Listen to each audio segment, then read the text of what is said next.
Halo teman-teman, hari ini kita kembali belajar di rumah untuk menghindari penyebaran COVID-19.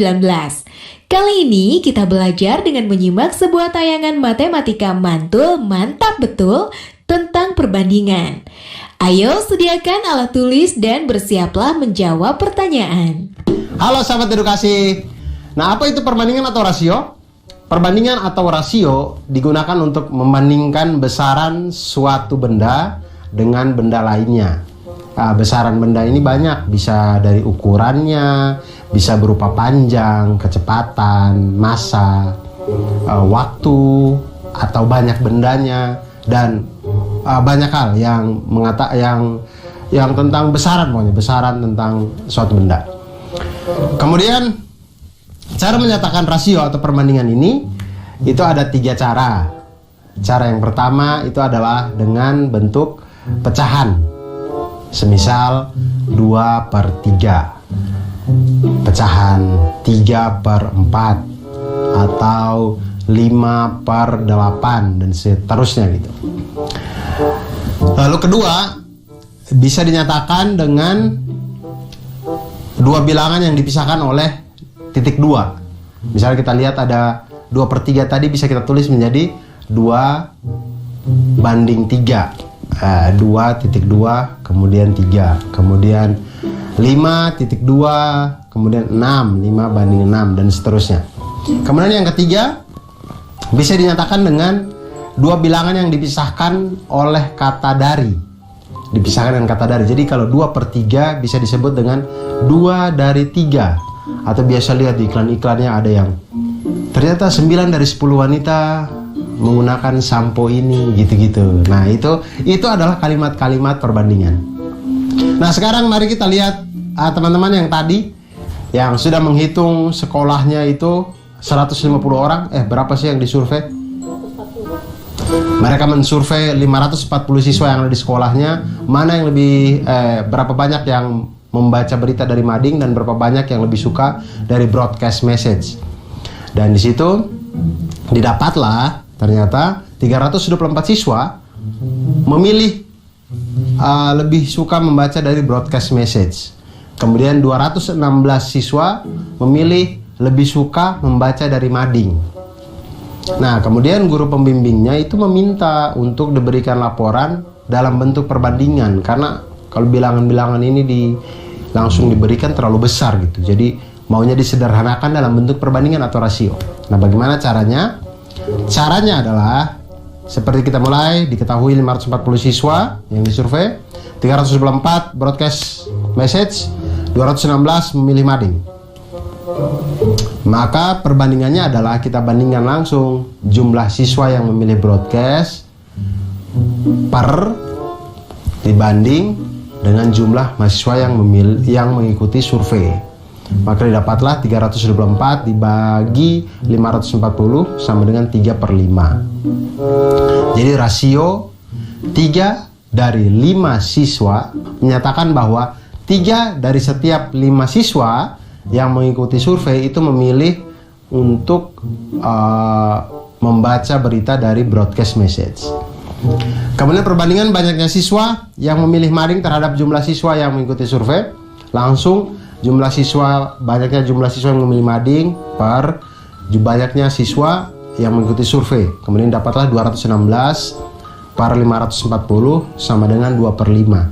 Nah, rasio 2 dari 5 ini dibacanya adalah 2 dari setiap 5 siswa yang mengikuti survei itu memilih untuk membaca berita melalui mading. Dan untuk perbandingan banyaknya siswa yang memilih broadcast WhatsApp terhadap media mading, yaitu 324 dibagi dengan 216 sama dengan 3/2. Maka perbandingannya adalah 3/2. Dan perbandingan-perbandingan itulah yang tadi akan dilaporkan oleh OSIS kepada guru pembinanya. Begitu sahabat edukasi. Ternyata belajar perbandingan ini memudahkan kita dalam menggambarkan sesuatu menggambarkan suatu keadaan, menggambarkan suatu besaran. Jadi teman-teman ketika menemukan suatu tempat atau suatu keadaan yang itu dia heterogen segala macam, jadi banyak hal yang bisa ditemukan di situ, itu bisa kita sederhanakan dengan menampilkan data berupa rasio atau perbandingan. Dan itu sehari-hari, karena kita bisa melihat jarak antar kota, kemudian pembuatan peta, kemudian miniatur barang, modeling, dan segala macamnya. Itu semuanya dengan konsep perbandingan. Oleh karena itu, jangan pernah lelah untuk belajar matematika, karena matematika akan selalu membuat kita menjadi lebih mantap. Bagaimana teman-teman? Sudah paham ya pelajaran tentang perbandingan senilai? Yuk kita latihan menjawab soal berikut. 1. Bentuk sederhana dari perbandingan 20 banding 5.000. Perbandingan senilai. Semakin besar A, semakin besar juga B. Dua perbandingan atau rasio yang sama membentuk suatu perbandingan senilai. Jadi biasanya perbandingan senilai ini dipisahkan oleh tanda sama dengan. Dan perbandingan senilai adalah suatu pernyataan yang menyatakan bahwa dua rasio itu adalah sama. Sekarang kita lihat masalah yang tadi dialami oleh dua teman kita tadi, sahabat edukasi. Mereka ingin membuat kue ya. Keduanya berniat membuat 21 kue. Dalam resep itu ada 3 kue memerlukan 270 gram terigu. Kemudian 5 buah telur dan 120 gram gula. Nah, berapa banyak bahan-bahan yang diperlukan untuk membuat 21 kue? Jika harga terigu adalah Rp9.000 per kilogram, telur adalah Rp2.500 per butir, dan gula pasir adalah Rp12.000 per kilogram. Berapa banyak kue yang bisa dibuat jika dia hanya mempunyai uang Rp50.000? Kalau saya sih punya uang Rp50.000 daripada bikin kue, mending beli gorengan, beres. Nah, pertama kita buat perbandingan senilainya dulu. Biasanya perbandingan senilai kita pakai tabel. Kita buat tabelnya. Karena 3 kue memerlukan 270 gram terigu, 5 buah telur, dan 120 gram gula, maka kita bisa buat tabel. Tabelnya menjadi kue 3, kemudian terigu 270, telur 5, gula 120. Nah, masalah selanjutnya adalah, lalu untuk 21 kue, itu kita misalkan terigunya adalah X, kemudian telurnya adalah Y, dan gulanya adalah Z. Kenapa begitu? Ya namanya juga matematika. Matematika itu yang begitu, kita harus misalkan. Kita misalkan karena kita belum tahu. Nah, sekarang dari tabel yang sudah kita misalkan tadi, kita sekarang bisa menghitung dengan perbandingan senilai. Hitungan pertama untuk terigu misalkan, maka terigu itu kita dapat dengan membuat perbandingan 3/21 sama dengan 270 per X. Dikali silang, di situ 3X sama dengan 270 kali 21. Kemudian 3X sama dengan 5.670. X sama dengan kedua ruas dikali dengan sepertiga. X sama dengan 5.670 per 3. X sama dengan 1.890. Maka terigu yang dibutuhkan untuk 21 kue adalah 1.890 gram terigu. Dan yang kedua, telur. Sama dengan perbandingan senilai, kita pakai data yang di tabel tadi. Perbandingannya kita dapat 3/21 sama dengan 5 per Y. Dikali silang, 3Y sama dengan 5 kali 21, 3Y sama dengan 105. Kemudian kedua ruas kita kali dengan sepertiga, Y sama dengan 105 per 3, Y sama dengan 35. Nah, jadi telur yang dibutuhkan untuk membuat 21 kue itu adalah 35 butir telur. Dan yang berikutnya, hal yang sama kita lakukan kepada gula. Kita ambil perbandingannya 3/21 sama dengan 120 per Z. 3Z kita kali silang, 3Z sama dengan 120 kali 21. 3Z sama dengan 2.520. Kemudian kedua ruas kita kali dengan sepertiga, maka Z sama dengan 2.520 per 3. Z sama dengan 840. Nah, jadi gula yang dibutuhkan untuk membuat 21 kue itu adalah 840 gram gula. Jadi tabel yang tadi bisa kita lengkapi, dan kita lihat semakin banyak kue, maka bahan-bahannya juga semakin banyak. Nah, inilah yang menunjukkan bahwa ini adalah perbandingan senilai. Nah, jadi kita lihat tadi harga telur, harga terigu, dan harga gula itu sudah ada diketahui. Kita lihat untuk 3 kue ternyata memerlukan uang 270 gram terigu kita rubah ke kilogram menjadi 0,27 kilogram dikali dengan Rp9.000 per kilogram. Dihasilkanlah di situ Rp2.430 per kilogram untuk 3 kue untuk bahan terigu. Kemudian telur ada 5 butir, 5 kali Rp2.500 sama dengan Rp12.500 per Rp2.500 per 5 butir telur tadi. Kemudian gula itu ada 120 gram, kita rubah ke kilogram menjadi 0,12 dikali dengan Rp12.000 sama dengan Rp1.440. Jadi jumlah uang yang dibutuhkan untuk membuat 3 kue itu adalah terigu 2.430, telur 12.500, dan gula 1.440 sama dengan 16.370 untuk 3 kue. 3 kue hampir 17.000. Lebih murah gorengan memang sebenarnya. Kemudian kita lihat perbandingannya sekarang 50.000 tadi untuk dapat berapa kue ya. Jadi 3 kue itu senilai 16.370. Maka berapakah X kue sehingga dia mendapatkan Rp50.000? Kita buat perbandingan senilai. Di situ 3 per X sama dengan 3 per X sama dengan 16.370 per 50.000. Maka dikali silang X sama dengan 50.000 kali 3 dibagi 16.370 sama dengan 9,16. Jadi dengan uang Rp50.000 itu bisa untuk mendapatkan kurang lebih 9 kue. Dengan sisa tepungnya sedikit ya, pokoknya dapatnya 9 kue. Ternyata membuat kue itu memerlukan bahan yang banyak untuk mendapatkan kue yang banyak. Karena kita berbicara di perbandingan senilai. Dan perbandingan senilai ini itu sering sekali kita gunakan di dalam kehidupan kita sehari-hari.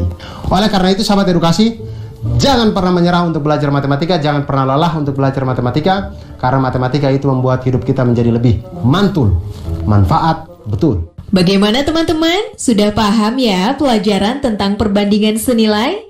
Yuk kita latihan menjawab soal berikut. Sebuah mobil memerlukan 6 liter bensin untuk menempuh jarak 48 km. Jika mobil itu ingin menempuh jarak 240 km, maka bensin yang diperlukan adalah perbandingan berbalik nilai.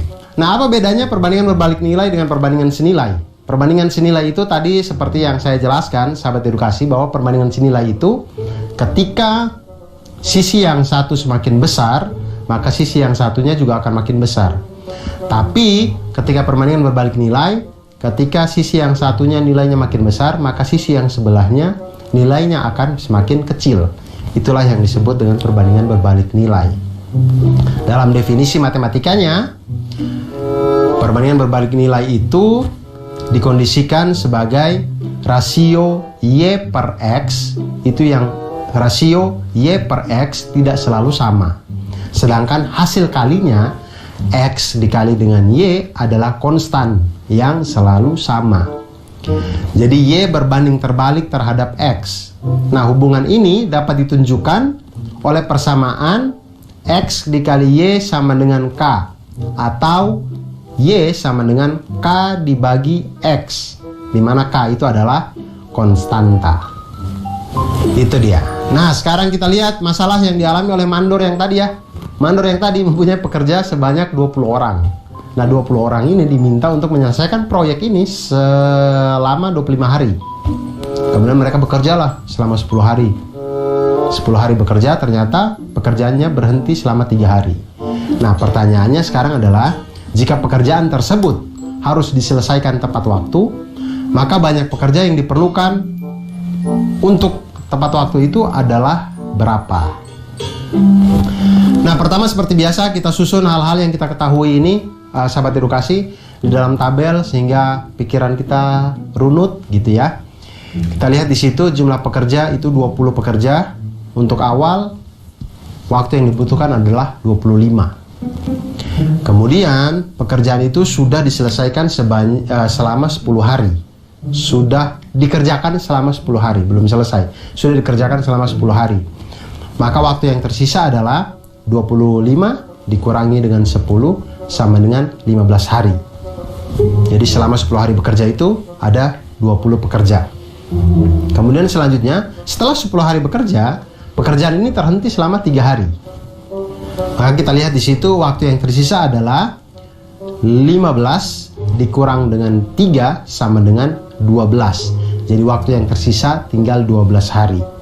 Nah, di situ kita lihat dari tabel yang kita buat ini ada 20 pekerja, waktunya 25 hari. Nah, sekarang X pekerja untuk 12 hari. Nah, berapa banyak nih pekerjanya? Nah, seperti yang tadi di konseptualnya bisa kita lihat, kita kalikan langsung 20 dikali dengan 15 sama dengan X dikali dengan 12. Di situ didapatlah X sama dengan 20 kali 15 dibagi 12, X sama dengan 25. Jadi pekerja tambahan yang dibutuhkan adalah 25 dikurangi dengan 20 sama dengan 5 orang. Jadi mandor yang tadi dia harus ambil lagi 5 orang untuk membantu 20 orang yang awal agar pekerjaan itu selesai dalam waktu 12 hari.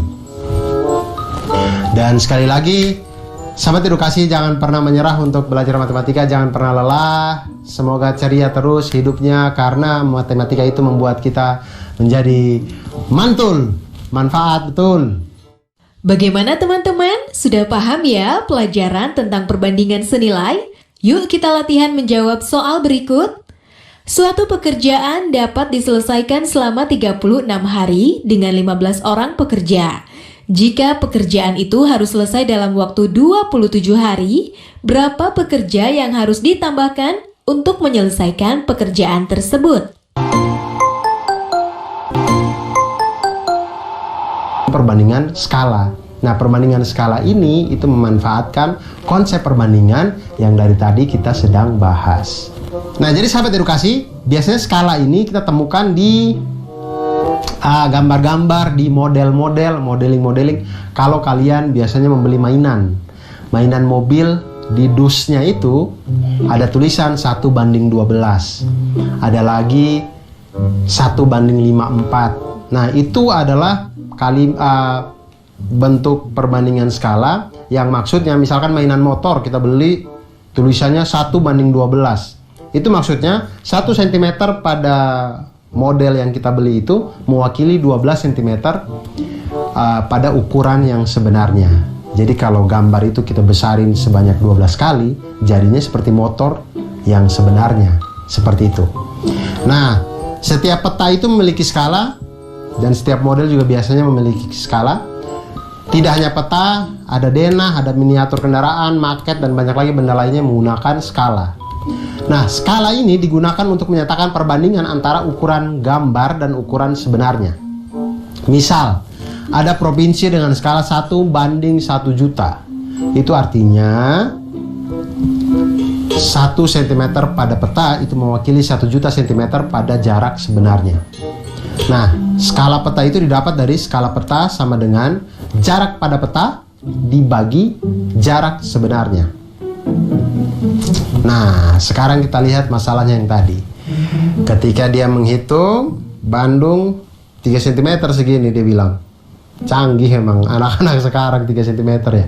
Nah, hal-hal yang kita dapat dari hitung skala cm-cm ini itu bisa kita tahu jarak sebenarnya dengan menggunakan perbandingan skala. Tadi kita lihat jalur yang mereka pilih, petanya itu punya skala 1:2.500.000. Kemudian pada peta tersebut jarak kota A ke kota P, ya kita simbolkan saja ya tadi Bandung ke Cimahi apa Sukabumi apa tadi ya. Kota A ke kota P itu ada 3 cm. Kemudian kota P ke kota B itu sama dengan 6 cm. Kemudian kota A ke kota Q itu 3 cm. Kemudian kota Q ke kota B sama dengan 4 cm. Kemudian pertanyaannya adalah berapakah selisih jarak tempuh yang dilalui Ali dan Adi? Karena ada 2 jalur, Adi itu memilih berkendara dari kota A ke kota B melalui kota P, dan Ali memilih berkendara dari kota A ke kota B melalui kota Q. Nah, disinilah kita hitung bersama. Untuk yang pertama, kita lihat Adi. Adi dia dari kota A ke kota kota A ke kota B melalui P. Kita lihat jarak kota A ke kota P itu 3 cm, maka 3 kali jarak sebenarnya adalah 3 kali 2.500.000 sama dengan 7.500.000 cm jarak sebenarnya, maka itu menjadi 75 km.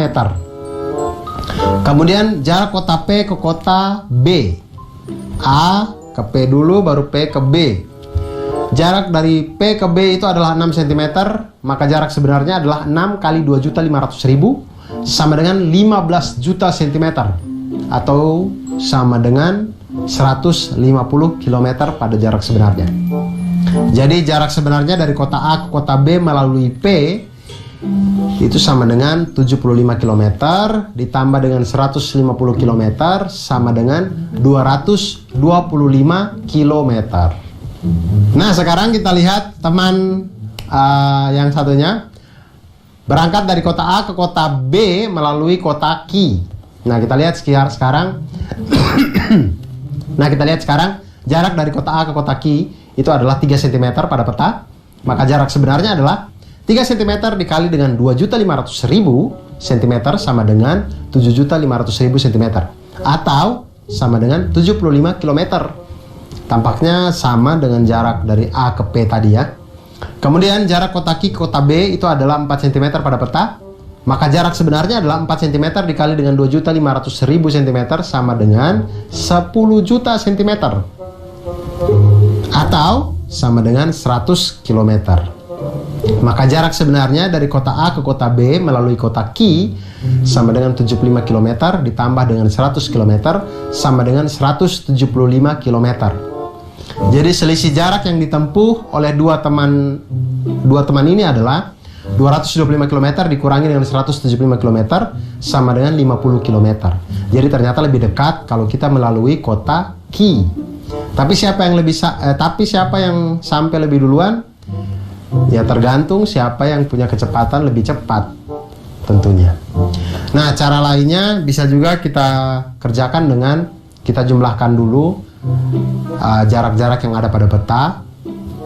Misalkan teman yang pertama adalah kota A ke P, kemudian baru ke B. Itu menjadi 3 tambah 6 sama dengan 9 cm. Kemudian teman yang kedua dari A ke Q, kemudian Q ke B, itu mendapatkan 3 ditambah dengan 4 sama dengan 7 cm. Kemudian selisih jarak keduanya menjadi 9 dikurang 7 sama dengan 2 cm. Selisih jarak mereka pada peta.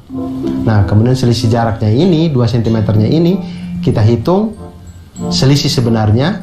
Maka 2 cm dikali dengan 2.500.000 cm sama dengan 5 juta cm sama dengan 50 km. Ternyata cara yang ini lebih cepat ya. Bagaimana teman-teman? Sudah paham ya pelajaran tentang perbandingan senilai? Yuk kita latihan menjawab soal berikut. Sebuah peta memiliki skala 1 juta banding 4.500.000.